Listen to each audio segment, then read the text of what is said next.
Добрый вечер, это программа «Якутия Лайф» и я, Ирина Ефимова. Все мы с ранних лет помним слоган «Спички детям не игрушка». А еще не игрушка детям и взрослым электрические приборы, старая проводка, костры, разведенные во дворе и на природе, и многое другое. Но согласитесь, что из года в год одной из самых актуальных тем зимы и приближающихся новогодних праздников становится вопрос пожарной безопасности. Какие опасности могут подстерегать нас с вами и на что нужно обратить особое внимание именно зимой? Об этом и не только мы сегодня поговорим с инспектором отдела надзорной деятельности и профилактической работы по городу Якутску Кристиной Анатольевной Скрипчук. Здрасте, Кристина Анатольевна. Ну что ж, впереди новогодние праздники, хлопоты. Уже сейчас люди начали закупать фейерверки, хлопушки, салюты. Вот какие правила нужно соблюдать, чтобы праздник не закончился печально? Да, действительно, значит, в новогодние праздничные дни увеличивается в разы пользование пиротехническими изделиями. При приобретении необходимо приобретать продукцию пиротехническую в специализированных магазинах у продавца, который имеет сертификат соответствия на данную продукцию. Также необходимо обращать внимание на то, чтобы само пиротехническое изделие было не вскрыто, то есть чтобы не было каких-то там повреждений, чтобы изделие не было деформировано, и обращать внимание на срок годности пиротехнического изделия. Что касается запуска, ежегодно управы округов определяют площадки для запуска пиротехнических изделий для жителей города Якутска. То есть это площадки, которые находятся вдали от многоквартирных жилых домов, где при запуске пиротехнических изделий не будет какой-то опасности в случае возникновения возгорания. То есть специально отведенные места есть в городе, в каждом округе, да? Да, То есть, верно. Потому что просто выйти во двор и во дворе пострелять, это нельзя, если все же случилось так, что до специально отведенной площадки не дошли граждане, да, и решили пострелять во дворе, необходимо выдержать расстояние не менее 30 метров от жилых домов. Желательно делать это вдали от жилых домов. Да. При запуске пиротехнических изделий необходимо выбрать ровную устойчивую площадку, чтобы исключить падение пиротехнического изделия.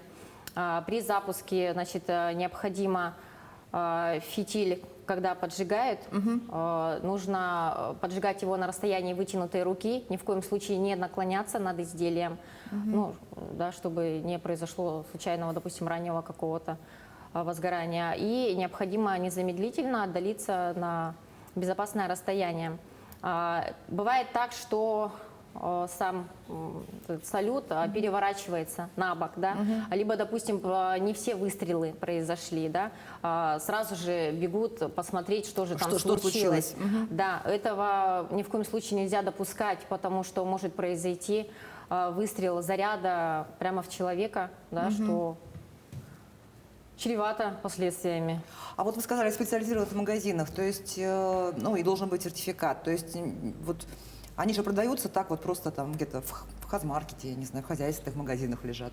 Ну, я думаю, в хозмаркете продают сертифицированную продукцию. Вообще, это говорится о точках, которые, допустим, продают на улице из машины.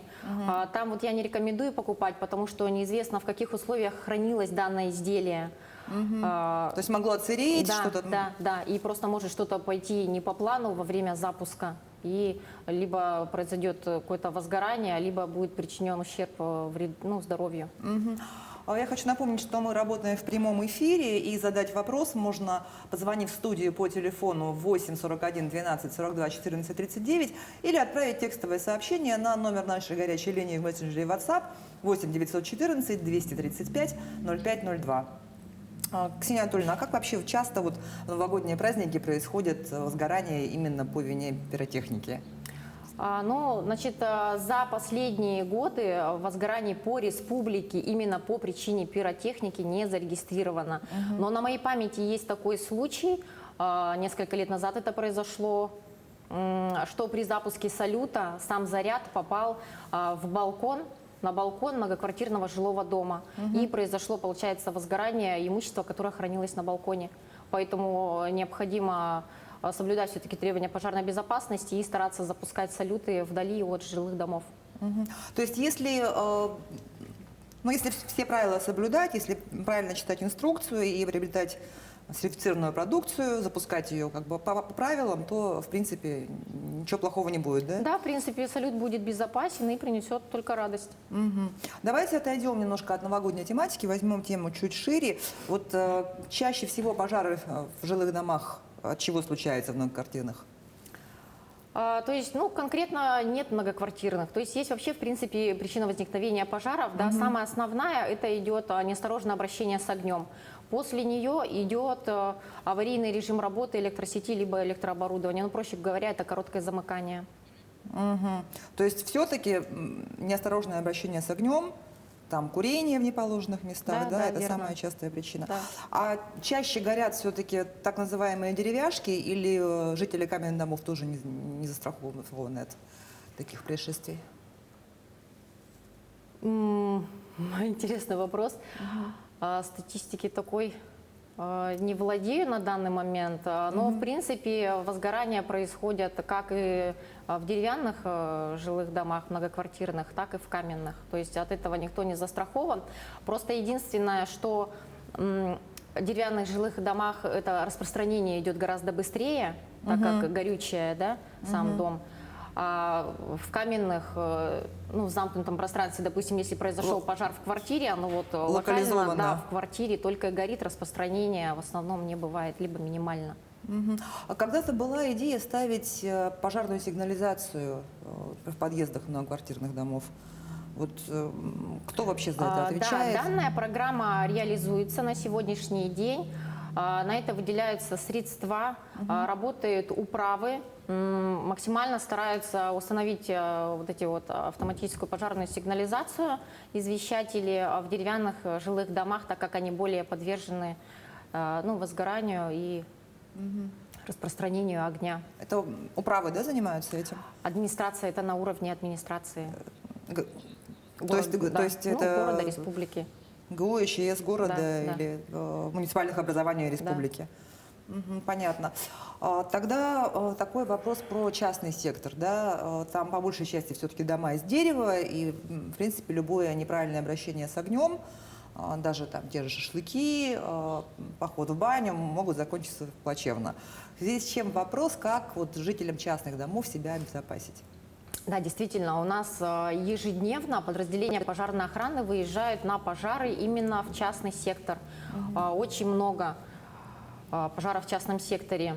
Обезопасить, ну, сейчас немножко скажу, да, по причинам возникновения пожаров в частном секторе, да, очень много пожаров возникает из-за нарушения правил пожарной безопасности при устройстве и эксплуатации обогревательных приборов, печей отопительных и отопительных котлов. Да, то есть необходимо особое внимание уделить именно устройству печей, котлов, а также электрооборудованию, электросетям. То есть, опять же, все должно быть сертифицированное, все должно быть по инструкции. Да, да. Или нужно их как-то проверять, чтобы дополнительно? Ну, смотрите, допустим, вот с введением новых правил противопожарного режима, да, постановлением 1479 с января вот, текущего года, запрещено эксплуатировать вообще вот кустарного производства печи. То есть печи должны быть только заводские. Очень много пожаров возникает именно вот из-за незаводских печей. Либо когда вот оборудуют место установки печи, производят какие-то ошибки, недосмотры, и из-за этого происходит возгорание. А вот пожары в банях тоже, наверное, часто бывают? Пожары в банях, они, в принципе, круглый год, только вот летом в особую жару они прекращаются, а так особой сезонности нет. Вот вопрос от телезрителя пришел на WhatsApp. Приобрели с супругой участок, планируем построить дом. Какой материал лучше всего подходит, чтобы не горело? Ну, тут рекомендовать сложно. Все зависит. Можно, в принципе, построить дом из бруса. Да? У нас в Якутске любят строить дома из бруса. То есть, если делать все грамотно, если выдерживать противопожарные расстояния между, допустим, домом, гаражом, Если грамотно проводить проводку, то будет безопасно из любого материала дом. Сейчас же обрабатывают дерево каким-то специальным там... Да, существуют, есть такие специальные огнезащитные обработки.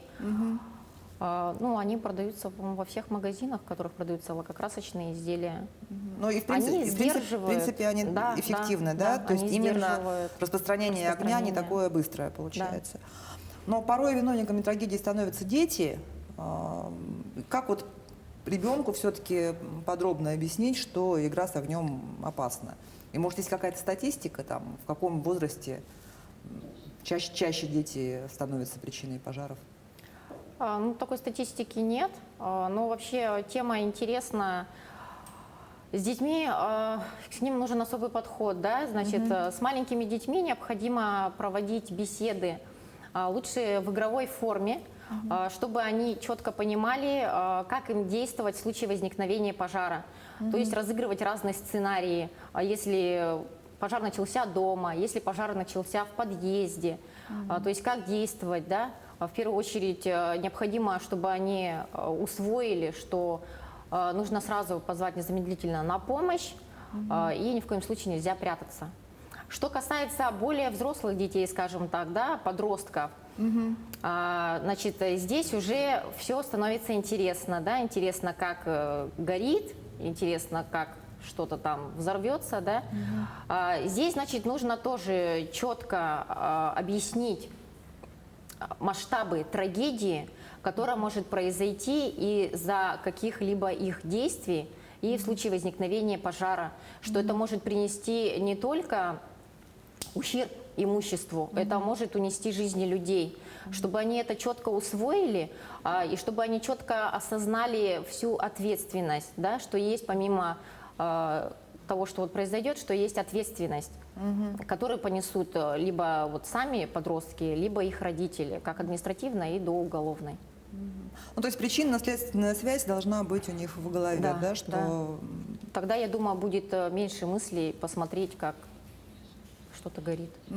А вот уроки в школе же объясняют там на ОБЖ. Да, в школе данные уроки проводят. Также мы регулярно отделом проводим беседы, начиная вот с первоклассников, также в какой-то в простой в игровом формате проводим беседы. Ну, на данный момент в связи с эпидемиологической ситуацией данные мероприятия проводятся посредством Zoom. Вот, кстати, еще один вопрос на WhatsApp. Работаю в школе, хочу подготовить классный час по вопросу пожаров в частных домах. Живем в селе. Позвать кого-то из пожарной охраны возможности нет. Сама готова все сделать, где взять информацию, чтобы она была актуальной. Данная информация есть в сети интернет. Либо можно на сайт МЧС Республики Саха-Якутия на официальный обратиться. Там вся информация есть на все случаи жизни.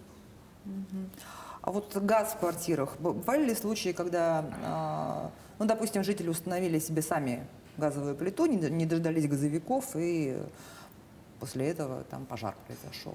Да, данный случай был буквально в прошлом году. Произошел, значит, пожар в многоквартирном жилом доме.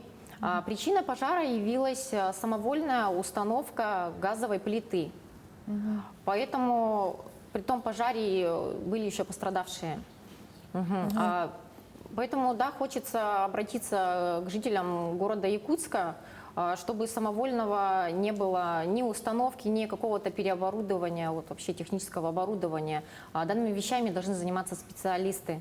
А вообще, насколько вот безопасны газовые котлы?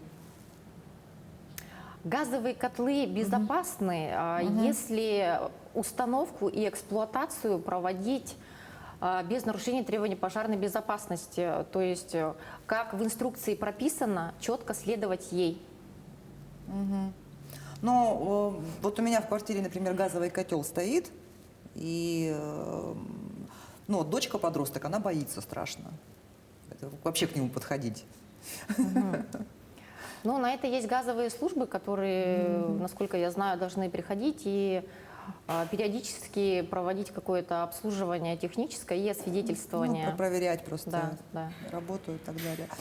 А вот если продолжать тему газа, да, машины из-за чего горят чаще, автомобили я имею в виду? То есть такое мнение распространенное, что горят в основном тем автомобили, где установлено газовое оборудование. Ну нет, данное мнение, оно ошибочное. Получается, пожары у нас на автотранспорте, они независимо от топлива и независимо от времени года происходят у нас периодически. Основными причинами являются аварийный режим работы двигателя, либо аккумулятора. Ну, тоже проще сказать, это короткое замыкание. То есть газовое там стоит оборудование? Нет, без разницы, да. Независимо от вида топлива. Просто когда установлено газовое оборудование, есть риск того, что произойдет взрыв. Да. Да. Ну вот сейчас, допустим, те же автобусы, они же в основном на газу, вот насколько это безопасно? Это безопасно, если эксплуатацию производить Должным образом? Да, должным образом. А если пожар все-таки возник, то куда звонить? Вот раньше там 01 все звонили, сейчас номер поменялся? 01 есть и сейчас. Единственное, что по нему сейчас можно дозвониться только со стационарного аппарата. То есть можно городского все-таки, телефона. Да, но дозвониться можно. С любого мобильного оператора можно позвонить в пожарную охрану по номерам 101 и 112. А если видишь пожар, то чего точно делать не нужно? Вот, все мы помним, да, что надо позвонить по номеру, вызвать пожарную бригаду. Но давайте поговорим о том, что, вот, чего делать точно нельзя. Ну, смотрите, здесь, значит, можно посмотреть с двух сторон. Если ты сам находишься на объекте возникновения пожара, или ты видишь этот пожар со стороны. Если, значит, сам находишься на объекте пожара, значит, не следует терять самоконтроль, паниковать, да? Необходимо в первую очередь покинуть помещение, не допустить притока воздуха, чтобы не было более интенсивного горения, да? То есть по возможности закрыть все окна, двери и покинуть помещение. Ну, естественно, вызвать подразделение пожарной охраны, и если есть соседи, допустим, то их уведомить о том, что произошел пожар, да, чтобы они эвакуировались. Значит, в реалиях нашей жизни, да, очень много случаев возникает, когда человек видит пожар со стороны, и вместо того, чтобы позвонить в пожарную охрану, он начинает это снимать на камеру мобильного телефона, чтобы потом выложить в сеть Инстаграм, чтобы все посмотрели, да.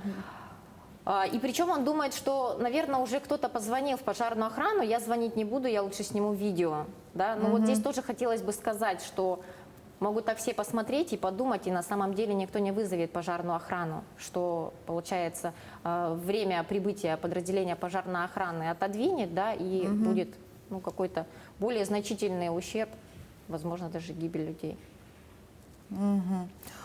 Такой вот бытовой еще вопрос, много его обсуждали в свое время, курение на балконе, вот оно запрещено, оно сейчас? Значит, данным действующим законодательством, нормативно-правовыми актами по пожарной безопасности курение на балконе не запрещено. Но необходимо помнить о том, что курение и на балконе, как и не на балконе, оно может привести к возникновению возгорания. Так, а чем тогда оно запрещено? Вот, где? Это, насколько я помню, закон, но он не относится к пожарной безопасности. Там более по здоровью, ну вот что вот воздух, загрязнение воздуха и здоровье, вот что-то такое, по-моему, было. Ну, то есть, но это не касаемо пожарной безопасности. Не касаемо. Нет. А шашлычки на балконе? Вот шашлычки на балконе запрещено, так как это же в любом случае будет разведение огня, а разведение огня запрещено на балконах. А если на углях, все равно нельзя?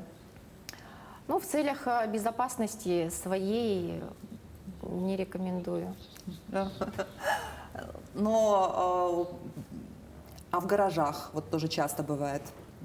На территории? На территории, да. Ну вот гаражный кооператив, и вот прям перед гаражом часто они Вышли, тут же разложили Поняла мангал. вопрос.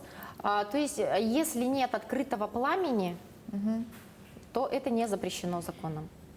То есть на углях можно все-таки. Еще такой вопрос. Многие люди в погоне за пожарной безопасностью ставят решетки на окна.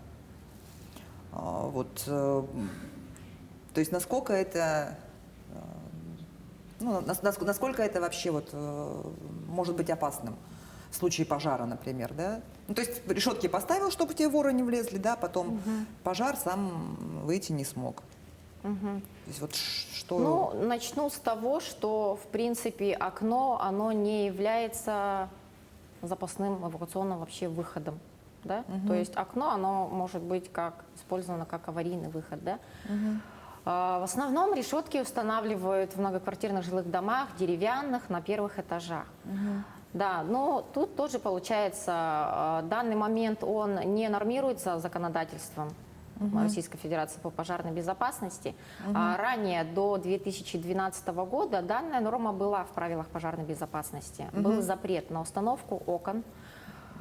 Решеток на окна. Да, и решеток. Да, решеток на окна. А на данный момент такого запрета нет. Но необходимо помнить, что в случае возникновения пожара, да, окно оно может стать единственным выходом наружу из горящего помещения. Ну и тогда эти решетки должны тоже как-то легко открываться изнутри, Да. например, да? А вот в гаражах насколько часто происходят пожары? Буквально недавно был в Якутске большой пожар в районе Речпорта. Там довольно большое количество автомобилей сгорело. А по гаражам, значит, у нас, основной сезон гаражей начинается осенне-зимний период, потому что начинается активная эксплуатация гаражей, да, в связи с минусовой температурой на улице. По гаражам, Ну вот насколько часто бывает это? часто пожары. Пожары часто, да, также практически каждую смену через день по частным гаражам выезжают. А кто возмещает ущерб, если это гаражный кооператив, например? Но тут нужно смотреть, кто непосредственно виновник возникновения пожара. То есть, если удается установить непосредственного виновника, то, в принципе, уже там через судебные инстанции с него взыскивают ущерб. Вы много времени и сил уделяете рейдам профилактическим. Вот насколько эту деятельность можно назвать успешной? Есть неблагополучные семьи. Неблагополучным семьям особое внимание уделяем. Мы с округами периодически ходим в рейды, проводим инструктажи. Не могу сказать, насколько успешно это направление, да. По крайней мере, я думаю, мы напоминаем людям номер вызова пожарной охраны. Потому что много случаев, когда теряются и не знают, куда позвонить. А объясняем какие-то простые моменты, чтобы в жилье правила пожарной безопасности соблюдались. С детьми разговариваем. А вот вообще как понимают потом, от чего произошел пожар? То есть это же целая процедура. Да, конечно, у нас по каждому пожару производится дознание. То есть выезжает дознаватель, он осматривает место пожара. Обычно по развитию пожара понятно становится на месте, где очаг. И также потом дополнительно опрашиваются свидетели, и как-то складывается картина. Вы когда называли самые частые причины пожаров, да, после неосторожного обращения с огнем, на втором месте было, получается, замыкание проводки, скачок напряжения в сетях, там, так далее. Если установлено, что пожар произошел от скачка напряжения в сети, может ли человек предъявить энергоснабжающей организации? Есть у нас такой опыт. Был пожар, сейчас не скажу, либо в начале этого года, либо в прошлом году. И есть успешный опыт, что подали иск на организацию, которая предоставляет услуги. То есть там должна быть очень хорошая доказательная база. Там дознаватель собрал очень хорошую доказательную базу, и все-таки доказали, что именно поставщик услуг оказался виновником. И, насколько я знаю, там удалось взыскать ущерб. То есть, Ну, это должно быть прям вот стопроцентно, то есть не по вине вот самого хозяина, допустим, объекта, да, что он не перегружал сеть, что это должно быть какое-то объяснение от, допустим, соседей там со всего района, что вот скачки у всех, что не у него одного, а скачки были у всех. Ну, там достаточно такая кропотливая работа, но в принципе это реально. вопрос от зрителя. Хочу купить домой огнетушитель. Какой взять? Для дома подойдет обычный порошковый огнетушитель. Он продается в любом магазине, который занимается вот этой деятельностью по пожарной безопасности. Вот еще бы лучше не только огнетушитель прикупить, а также поставить автономные дымовые пожарные извещатели, чтобы в случае возникновения пожара было оповещение, есть такая там услуга оповещения на телефон. Это мы сейчас говорим про сигнализацию, которая вот по умолчанию в новых квартирах всегда стоит, или это нужно Нет, дополнительно это немножко что-то? другая. Это автономные дымовые пожарные извещатели. Там идет сим-карта и привязка, по-моему, 2 номера телефона. То есть если срабатывает извещатель, ну, от воздействия тепла, там, допустим, либо дыма, да, смотря какой установлен, идет оповещение на мобильный телефон, что произошла сработка. Ну что-то То есть типа, более что-то типа умного дома. реагировать, да. То есть если у меня дома в мое отсутствие там что-то... Да, вам придет оповещение. Мне придет оповещение на мой Да, мобильный. верно. Понятно. А вот огнетушители вообще, они где должны быть? Вот это по правилам, вот, это как-то регламентируется, нет? То есть, допустим, в гараже у меня должен быть огнетушитель или нет? Или то, что в машине Нет, достаточно регламентируется только по объектам, ну, получается, там вот образовательные учреждения какие-то, там административные здания. В частном секторе такого нет. Единственное, что требуется по частному сектору, это, ну, чтобы была бочка с водой и какие-то первичные средства пожаротушения. Это уже по СОТам, это уже немножко другая тема. Но вот как часто вот эта услуга оповещения пользуются люди? Ну вот сейчас, я, насколько знаю, активно устанавливают пожарные извещатели. Ну и, коль скоро мы тут о пожарах вообще разговариваем, у нас летом была, конечно, такая, ну вот, сложная ситуация с лесными пожарами, в том числе там и с вашими коллегами, мы тоже здесь разговаривали неоднократно. Вот что делать, чтобы вот такого не повторялось, что такого не допустить? Лесные пожары. Усиляться как-то. Но здесь только жителям, которые выезжают в лес, на охоту, на природу, отдохнуть, на шашлыки, соблюдать правила пожарной безопасности, пребывания в лесах. Все. Тоже смотрите, получается, как, допустим, возле Якутска только несколько точек, куда можно, Место отдыха. Да, куда можно поехать. Вот. И, соответственно, люди выезжают в какие-то нерегламентированные места и там... Ну, смотрите, у нас получается запрет на выезд в леса только, ну вот, только можно выезжать в определенные места, это когда установлен особый противопожарный режим.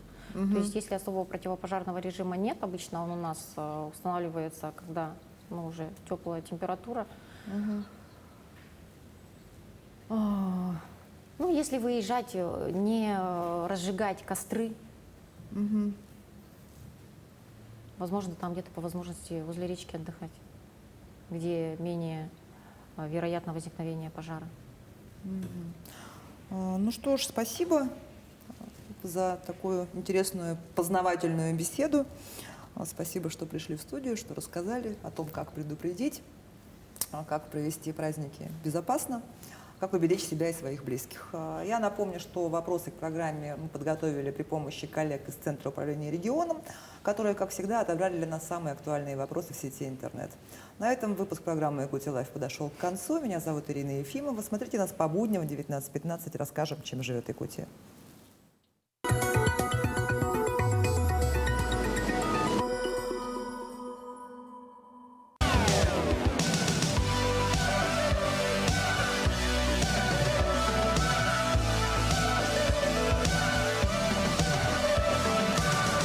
Джинса с нами теплее.